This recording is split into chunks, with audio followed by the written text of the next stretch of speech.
बधैया मिथिलाक पारंपरिक गीतक श्रेणी में एकर स्थान सर्वोपरि है।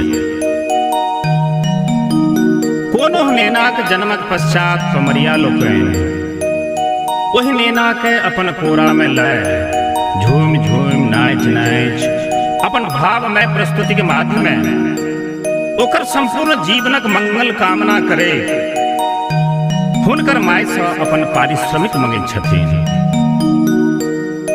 प्रस्तुत गीत के श्री रामचंद्र मिश्र मधुकर अपन महाकाव्य श्री चैतन्य चंद्रायण में उद्धृत कहने छथि। नवद्वीप में श्री चैतन्य देवक जन्मोत्सवक उपलक्ष्य में भ रहल भव्य आयोजन में सम्मिलित हेबाक लेल मिथिला से पमरिया लोकनिक दल नवद्वीप पधारि चुकल छै।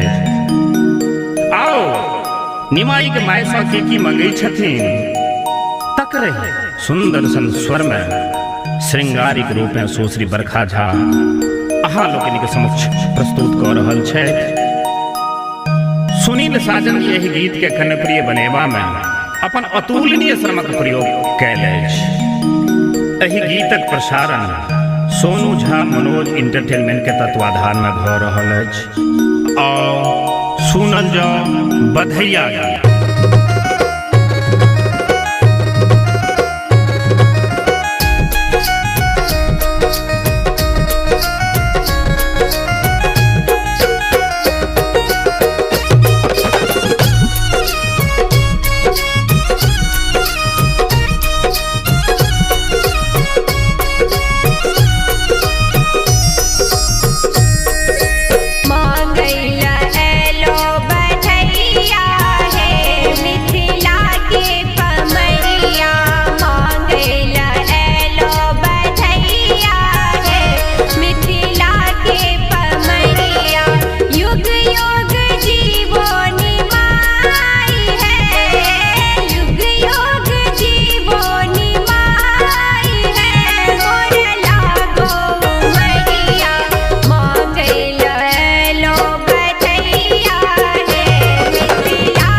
को ना के देखे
जय